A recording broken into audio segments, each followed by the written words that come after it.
Welcome to Facebook Live, Red Zone Extra.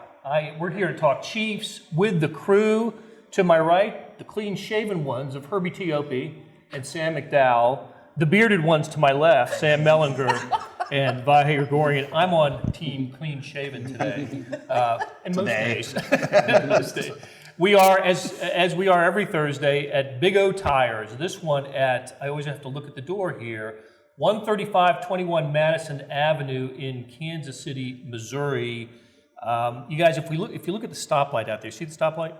If you take a left at that stoplight, you're in Martin City. So that's where we are, to give you some direction. Can I point out something else too? Sure. That you're showing your reporter chops by the numbers and the word up there are backwards to our view, and you're of course able to read it upside down, backwards, everything, like a good reporter. I memorized the address before I came here, so because we had to tell Herbie about 7 times. Anyway, Martin City, the home of the original Jack Stack, Jess and Jim's. There's like less than 1,000 people that live in Martin City. There's as many restaurants there. It's one of the great little restaurant communities. So drop your car off here, take an Uber over to Martin City and get some good grub. So, hey, we're here to talk Chiefs.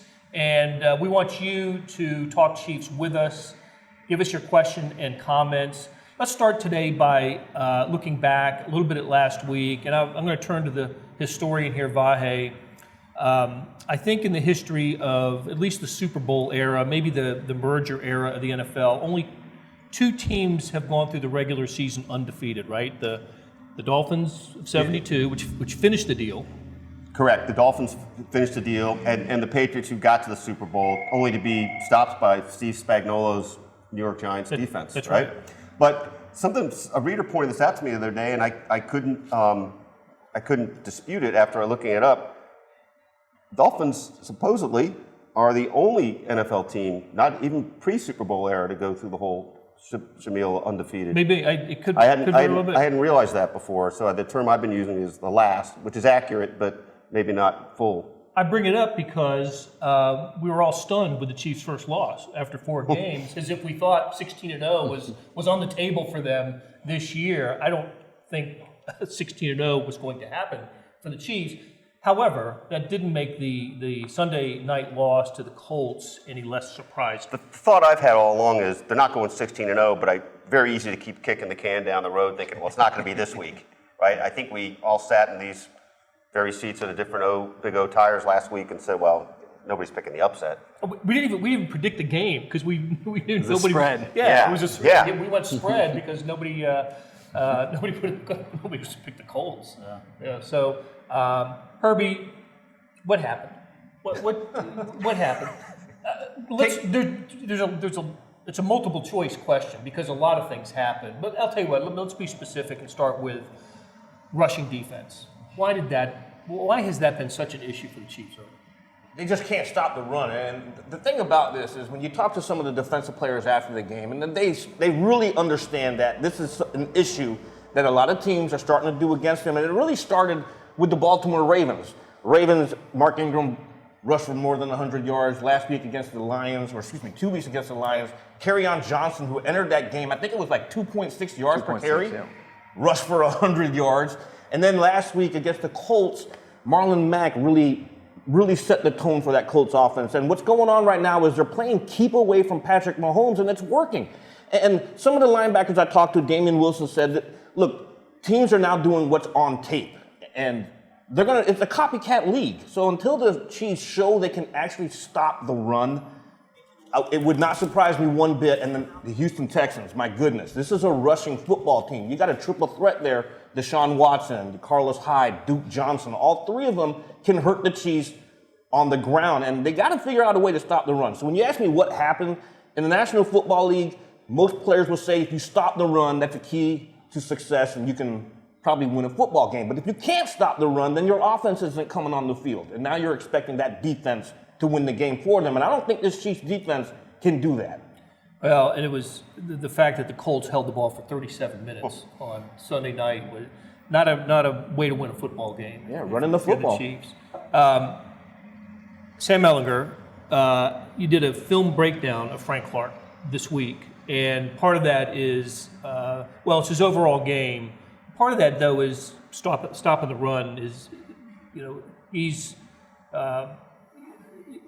part of this, part of the issue right now, is he not? And we see him as a pass rusher, but he's had issues all year.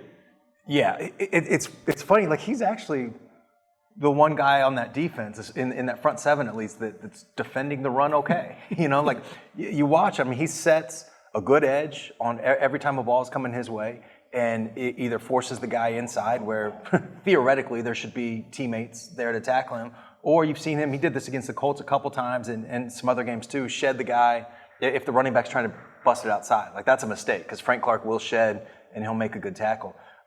His big problem has been in the pass rush, and he's just not winning. He's just not winning. The speed rush is too slow. The bull rush isn't strong enough.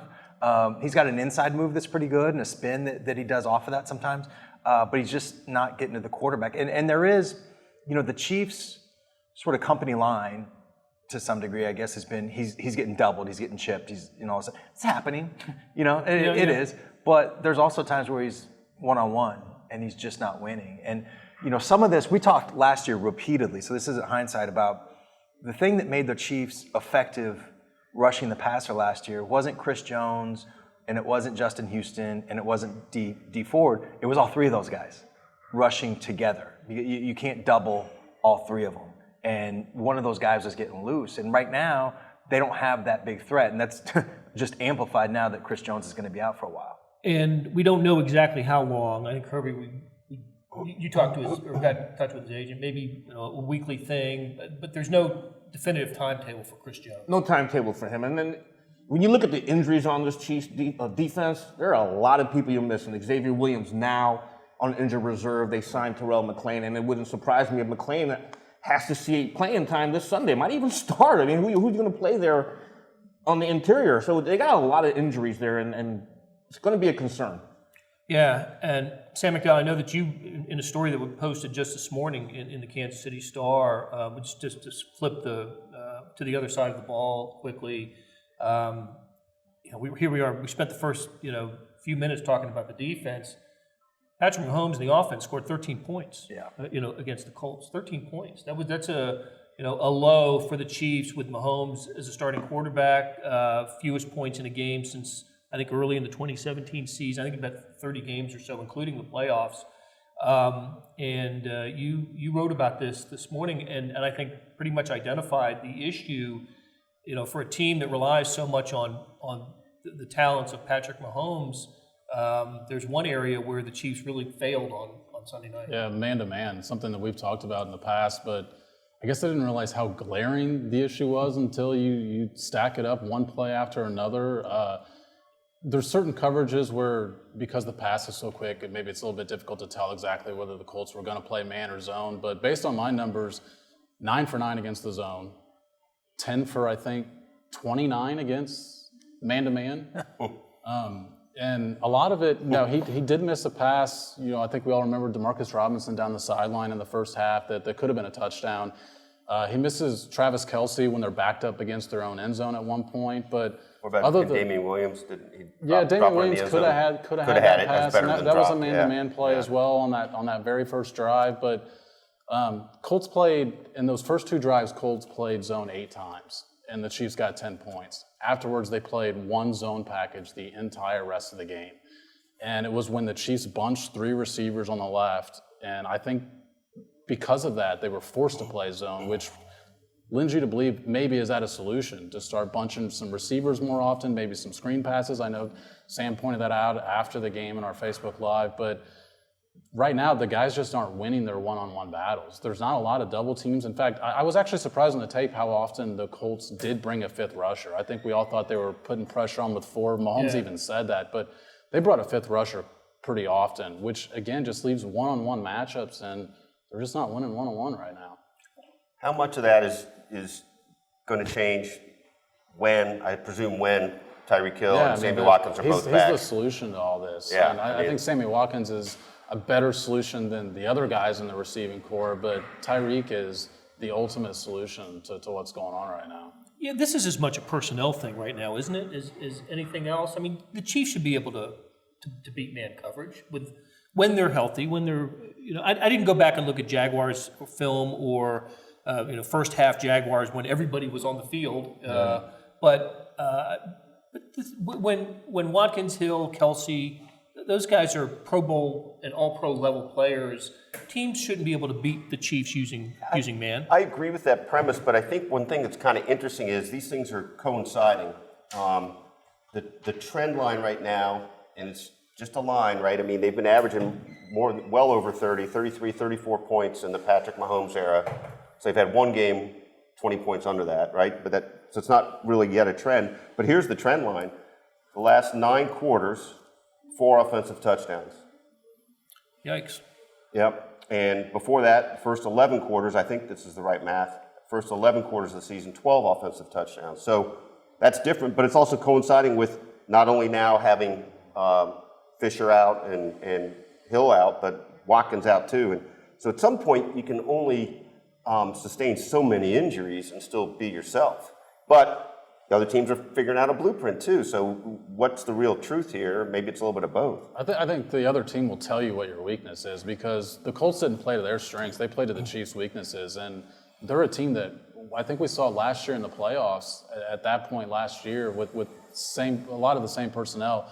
They ran more zone than anybody in the NFL. And they're still, in the first month of this season, are a very zone-heavy team. And they went all man-to-man in the second half. What's kind of interesting about the Colts defense, too, don't forget, they were down a lot of players, a lot of starters on defense, and they still shut down. Both starting safeties. Darius Leonard was out. And I think one of their corners got hurt during the game, and they still were able to stop the Chiefs. So that's got to be alarming. That if you can't beat backups, there's a problem. Backups playing a scheme that they're not used to. Correct. Yeah, that's a problem. Same thing with the Lions. I mean, the Lions were missing a bunch of guys, and their secondary in that game too. Darius Slay, I remember, was out, and they got a safety hurt in the game. Do we have an answer to the question? Man, we can run Patrick Mahomes out there. It doesn't matter who he's playing with because he's Patrick Mahomes. I sort of had that feeling about him. This player who just transcends all. It doesn't matter who he's playing with. Throw any receivers, any running backs out there with him, and he'll get it done. I think this kind of proves that the margin of difference in the NFL is so slim, right? Yeah. So slim. It is. It's not just one thing, though, right? Like, it's never just one thing. And the zone man thing, I think, is a huge part of it. But also, there's a pretty clear line of distinction, I thought, between and look, again, it was against zone a lot, but Patrick before the ankle re-aggravation and after. Yeah. That made a huge difference in accuracy. And I thought there were a couple times where there was some pressure that we've seen him get away from in the past that he didn't get away from then. And combined on that, maybe there were some times where instead of trying to get away from the pressure because he knew he was hobbled, he's making a more difficult throw than he otherwise would. All this is true, so it's a bunch of different factors, and we really haven't talked about the offensive line, which was horrendous, like just terrible. Cam Irving had as bad of a night as an offensive lineman can have. And then Ryan Hunter was even came worse. in. He was only in for like 12 snaps. plays, and just gave up 12 pressures. Yeah, he went over 12. That was and was rewarded with a dismissal from the roster. Yeah. He's no longer with the Chiefs. Yep. That is something to point out, though, that Sam's pointing at is man-to-man is even a bigger deal to protect because you've got to give your guys time to beat press coverage and to beat the guy. In a zone pass, or a zone coverage, you could get a quick pass out maybe. You can't do that in man-to-man. It emphasizes that issue even more. So it's definitely the combination sort of working in sync here. Yep. Well, which is why Mahomes addressed it yesterday, that he thinks we'll see more kind of quick hit stuff against the Texans. Herbie, you've seen the Texans this year once, right? You covered the Saints beat Houston in the opener. It was a crazy finish. Here we go. But we're using it for Sam. We're using it for the current situation. So if I remember this right, Texas took a late lead and then went into a prevent defense, which prevented them from winning because the Saints got the long field goal at the end. What did you make of the Texans when you saw them? Well, the thing that really jumped out in that game there, and it's a theme here that's going to come into this week, they put up 180 yards rushing on the Saints defense. And so it's the same premise. They were playing keep away from that potent Saints offense. You don't want to put the ball in Drew Brees' hand when he was healthy. And so this is going to be a theme, I think, going into this game. Duke Johnson, Carlos Hyde, and Deshaun Watson are going to play keep away from Patrick Mahomes. But that's the big thing with the Texans. They are a prolific offense. Last week, I think they dropped, 50-plus points in their win. And so this is a team that can put up some points, and the Chiefs defense has to figure out a way to rally and stop this unit. They did put up 53 and almost 600 yards of total offense. Do you know what they did the previous week?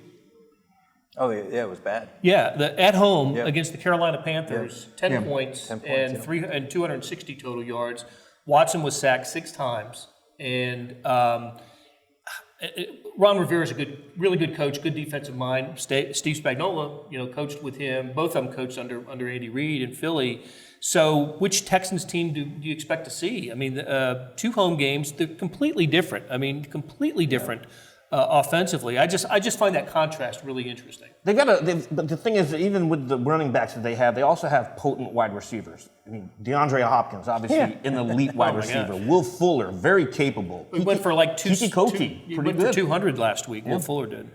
That Atlanta defense is going to keep the Chiefs from ranking last in a lot of categories this year. But if you're looking for which team the Chiefs more mirror, I think they're probably closer to the Falcons on that scale than they are the Panthers.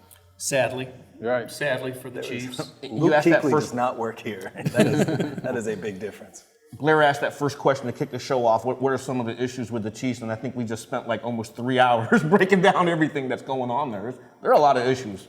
But I think if there's a national storyline for the game, it's the quarterbacks, right? It's the first meeting between Patrick Mahomes and Deshaun Watson, who were taken 10th and 12th in the 2017 draft, and both teams traded up for the position to draft those guys. You guys remember where you were? Oh, well, we were all at the Chiefs training facility on draft night, but what we were thinking when the Chiefs traded, it's early, the Chiefs were going to pick like 27th or something, and then find out that the Chiefs had traded up. Who did you think they were going to take with that? I thought Watson. Actually, let me back up. I thought Mahomes, but I thought it should have been Watson. I can say that now. Just because I thought that I was just mesmerized by he did it against the highest level of competition, and he had just beaten Alabama with a 2-minute drive. A proven winner. I just thought that's the sure thing. Good athlete, smart guy, pedigree, like all those things. I'm glad they took Mahomes. That is better for us. That is better content, And it's funny, like, that's a hell of a decision, right? And Trubisky goes, they traded up to get him. Went from 3 to 2, I think, to get him. And we watched a lot of film on all 3 of those guys, and it seemed like, look, like these people that are making these decisions know 1,000 times more about football than we do. I think we can say that. But I was like, why this guy over either of these 2 guys, But they loved the tape, and they loved, and that what I saw as a strength for Watson, I think was an opening for the Chiefs to love Mahomes, because it is true, he did it against the highest level of competition. He also did it with a hell of a supporting cast. Good linemen, some terrific receivers, absolutely studs. And Mahomes was doing it, no offense to those guys, but with not awesome teammates, Yeah, but with a future NFL coach. That's right. That's right. Chicken and egg on that. Yeah. Patrick is the tide that raises all boats on that. What, did you think? I thought it was a coin toss, and I feel like, do I remember right, Sam? Did you drill deep into how that decision was made, what they distinguished between them? Or I never wrote it. Okay, I did some of the reporting, and it was basically they liked the film. It's like, and also the connection though with Andy's chemistry with Patrick. Yeah. Wasn't that? Yeah, the story's been told about they brought him in for the meeting, and Andy just goes. Thumbs up on this guy. And I also, when Watson, I think he is a smart guy and he knows his stuff, and look, it's edited, whatever, but the Gruden QB camp, there was a big difference between those 2 guys, like how they showed up. And those things are edited, I think, to make the quarterbacks look good. Yeah. Or at least not bad. Yeah, and Watson kind of struggled a little bit. Maybe he was nervous or whatever, but because I do think that he's not a dumb quarterback. He's not like needs the, it's not like the Sean McVay meme where, Jared Goff is just like, waiting, okay, I'm going to throw it over here. That's not Deshaun Watson. He's a smarter quarterback than that. But Mahomes in that deal just jumped off. It's like, as talented as that guy is physically, you usually don't expect somebody to have both sides of it, to be that brilliant, and I think that's what pushed them over the top. Sort of going back and looking at, because I did this week, the 2017 sort of mock drafts and what people thought of these guys coming out, and nobody had Mahomes in the top 5, and I think I've seen one that had him about 10. Oddly enough, had the Texans trading up to get Mahomes. Almost everybody has Watson going ahead of Mahomes. I think most people thought that he was going to be the better quarterback. There's a couple people that give second-round grades on Mahomes or third-round grades on Mahomes. I saw third, yeah. And it's just crazy because now, knowing what they are, obviously Mahomes would be the number 1 pick, but Watson would be too. I mean, Watson. They might go 1-2. Yeah, Mahomes, Watson. If you redid the draft. Yeah, yeah. Because that's the thing. Like we can talk about Mahomes being the right pick, and he was, but geez, I mean, it's not like this wasn't like a Sam Bowie situation. You end up with Deshaun Watson, you feel pretty good. But everybody, it's just the surprising part about that is everybody in the NFL you think reaches for the quarterback just in case. Yeah, this guy's going to be something, and to see those guys fall to 10th and 12th is really surprising this day and age. Watson didn't start right out of the gate. If I remember, he started 6 or 7 games his rookie season. One of those games was against the Chiefs. Yep. And it was at Houston, and we're down there, and the Chiefs got out to a big lead in that game. So, an insurmountable lead. So we started making our way downstairs before the end of the game. And as we were on the elevator getting our way down the field, I think Texas scored like 3 touchdowns and turned it into a 1-score game. And they were all Deshaun Watson passes. He ended up with 5 touchdown passes that night against the Chiefs. What I remember that game for is when my guy, Chris Conley, got hurt on an onside kick. On an onside kick. Yeah. Yeah, well, because the Texans, maybe they recovered it and scored, or that was the last gasp. That's right. That's also the last onside kick recovered in the NFL, if that was the case. Right. Like I said, this is the first Mahomes-Watson matchup, but Watson has faced an Andy Reid coached team. Not the only matchup, and then certainly that's not a direct matchup, but there are, Herbie, you'll be looking at some other matchups in this game, especially the one that will involve J.J. Watt. Yeah, and this is going to be a big one, obviously, against right tackle Mitchell Schwartz. I almost said Ryan Ramczyk. See, I caught myself there. Obviously, you bring Mitchell Schwartz into the Chiefs organization because of the elite pass rushers that line up over the right tackle in the AFC West. And so he's battle-tested to go against a guy like J.J. Watt. And one thing that really is interesting to me about J.J. Watt, if you scheme against him properly and you have an elite right tackle to go against him, you can probably contain him as it happened in week 1. Sorry, Sam. Ryan Ramczyk kept J.J. Watt off of the scoreboard, off the stat sheet for the first time in 105 career games because they trusted Ramczyk to go against Watt one-on-one, and it helped him out as necessary with chip blocks from the tight ends on that side. But I suspect what you're probably going to end up seeing here, because a lot of right tackles like to watch film on how their predecessors or their peers have competed against some of these elite guys. So it wouldn't surprise me if Schwartz dove into that film. And then we'll find out, because I'm going to try to talk to him this week on that, because I know that he and Ramczyk are close friends and they talk a lot. I think Watt had a good game against the Chiefs. The only time that Reid has lost to Houston, they've played 5 or 6 times, but the only loss was down at Houston in the regular season. But Watt's also had some misfortune against it. He's been injured, I think, a couple of times. That playoff game, he left early for that. And I just want to say there was another time that Eric Fisher had a really good day, if I remember right, against him in that playoff game. He did, and that was there were some whispers about the J.J. Watt flu. I remember. Yeah. Fisher ended up playing From earlier in the season, right? Yep. Remember the opener, the season opener. Yeah, and you could tell after that game, and look, there was a lot of emotions after that game because that was the Chiefs' first playoff win in 22 years, I think. I think that's right. I think I had that right. And don't check me. But so everybody was emotional. I remember Alex Smith coming off the field and just, the second most emotional I've ever seen him after the Dave Hewlett photo. The Chargers comeback. But Eric Fisher was over the moon, and justifiably so. I mean, that meant a lot to him.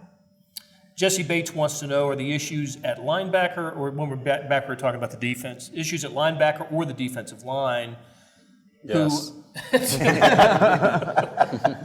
I remember Damian Wilson had that interception in the opener against Jacksonville, and I'm trying to think of the next best play on mine.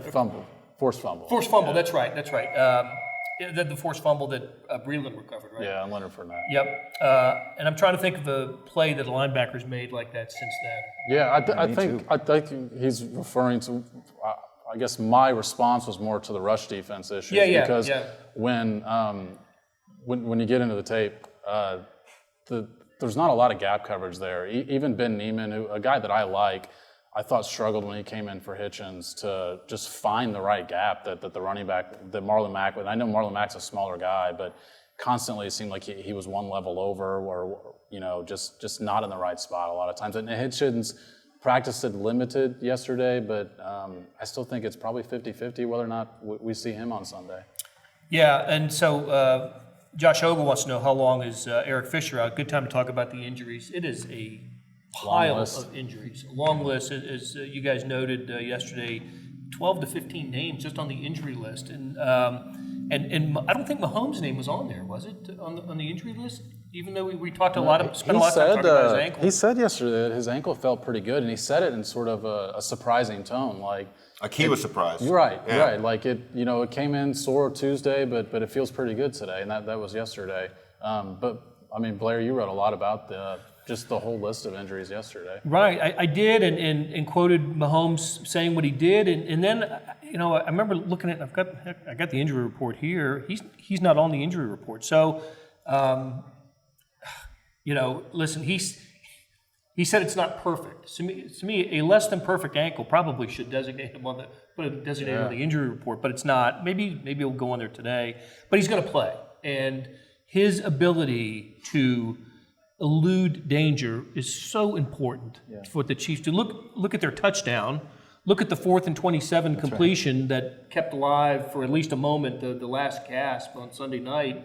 He has got to be able to elude trouble. You're making me think of. I think this is an interesting question. I tried to ask Andy Reid about it a little bit yesterday, and he more or less shot it down. But the Chiefs need to win X amount of games to do their damnedest to have home field advantage in the playoffs. We're assuming this is their trajectory.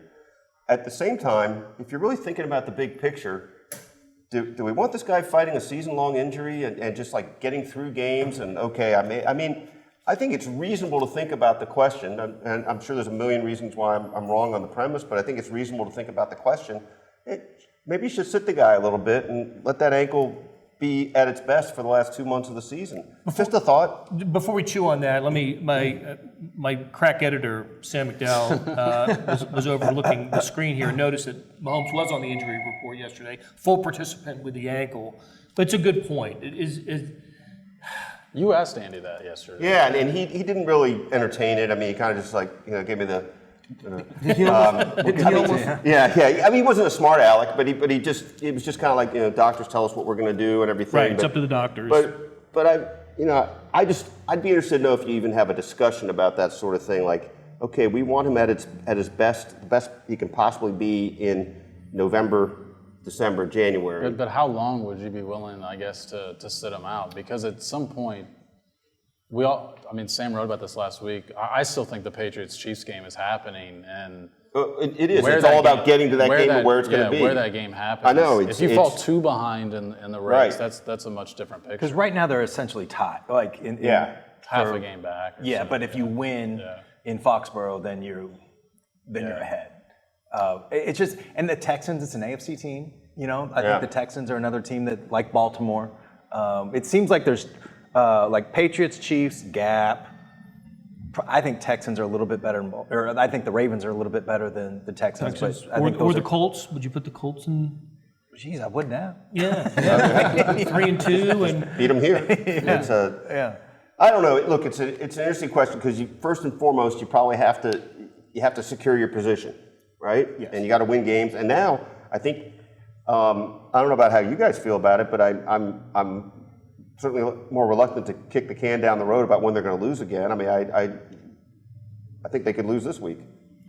I think the Chiefs and Andy Reid have been cautious when it comes to injuries and bringing players back. Tyreek Hill's been taking reps on the field on Sundays the last couple weeks, and I don't suspect he's going to play this Sunday. Earliest would be the following Thursday at Denver, but I wouldn't be surprised if he didn't play in that game as well. So, which is a way of my responding to your point.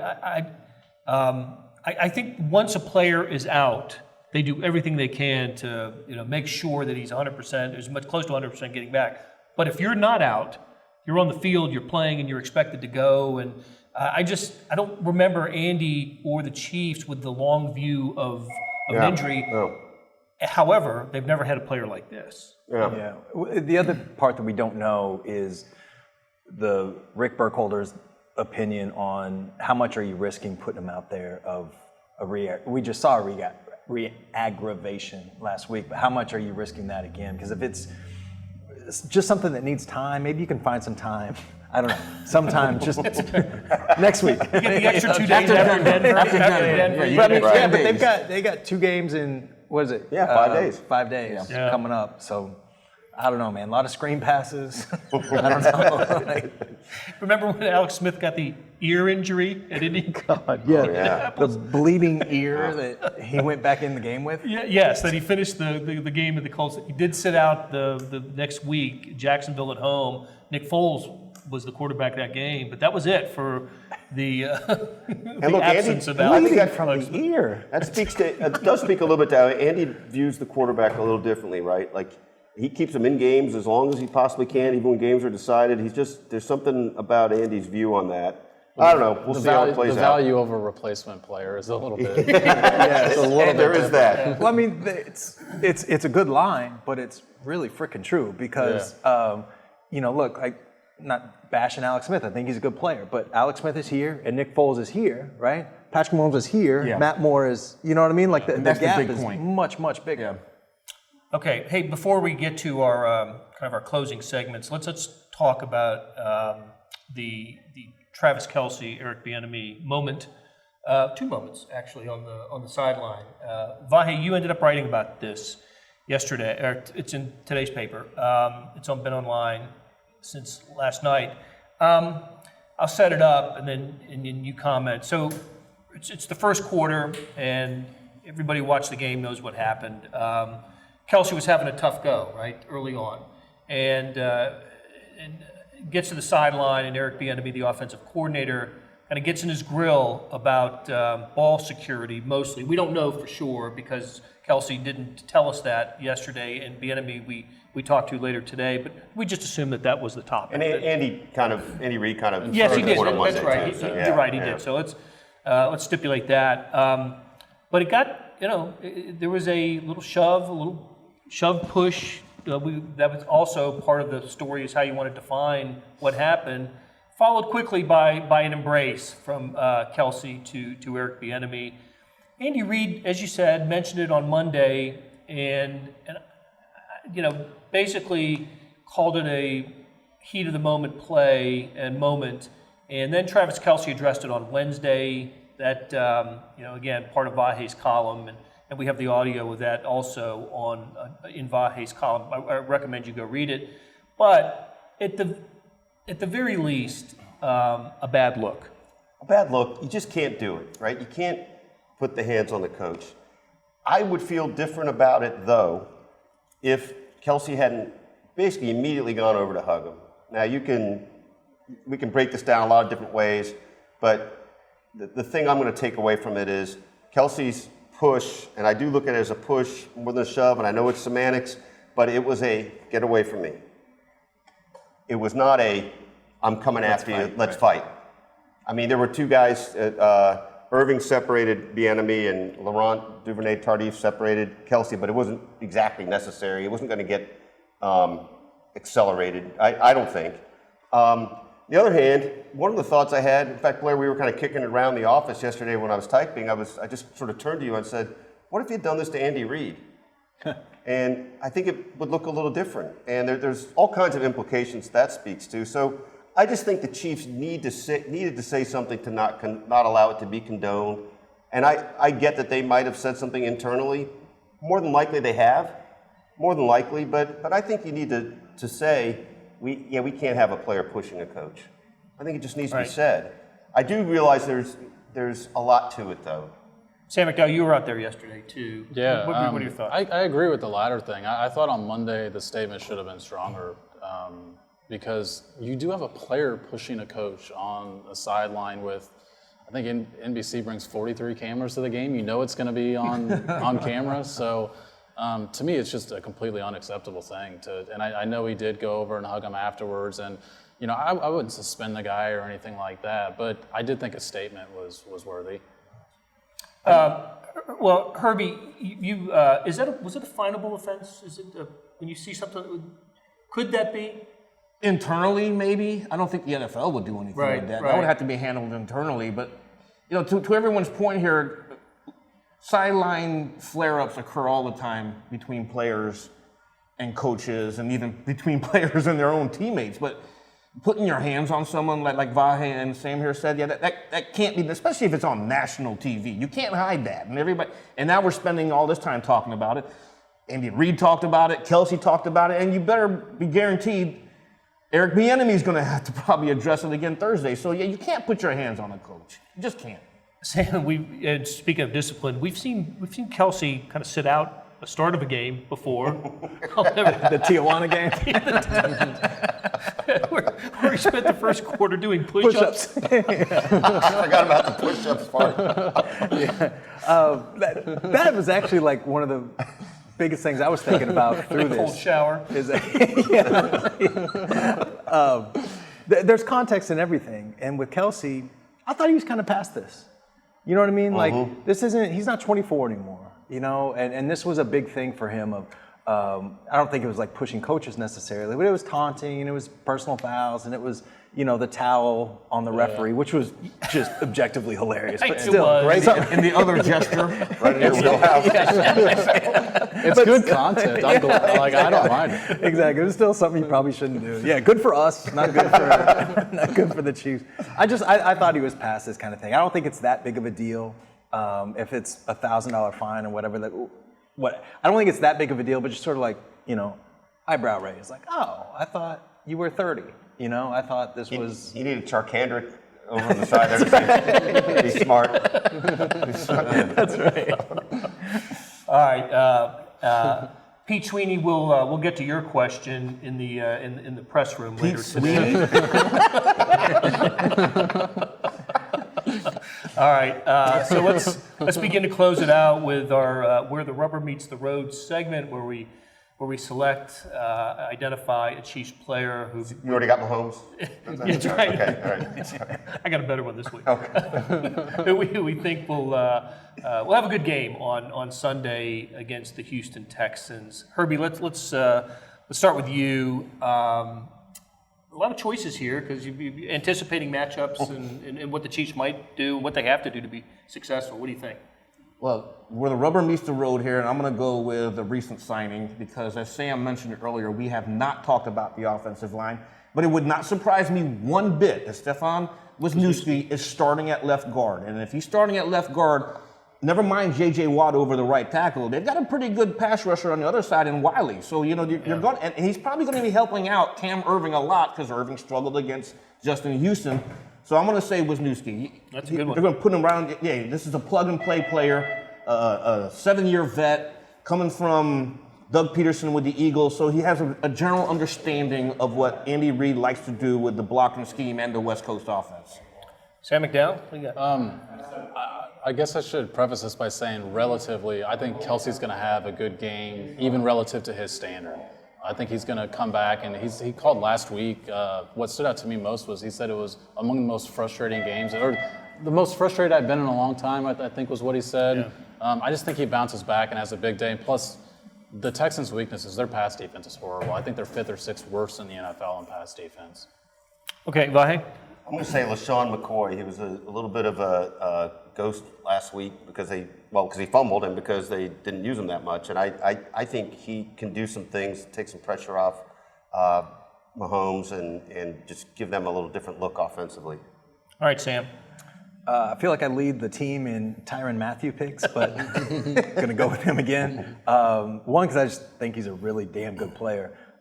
And he's been, as Todd Haley would say, his arrow is pointing up here and going against his old team. I think it's an opportunity for him to play both close to the line of scrimmage and to maybe some of those intermediate routes and maybe get a turnover. Wouldn't Todd Haley also say the Chiefs are 0-1 in the second quarter of the season? Yeah, did too many of the things that got ourselves beat. Right. I can give you his whole post-game speech. Hey, and to amplify Herbie's point, Terrell McClain also could be a plug-and-play guy this week, the defensive tackle that the Chiefs signed. Presumably they'll be without Chris Jones, and we know Xavier Williams on the IR. So my rubber meets the road player is Patrick Mahomes. I'm going with him again, psych, because he always throws for 300 yards. You actually said you had something different. Yeah, I did. I just want to throw you off the trail. So I would use it? All right.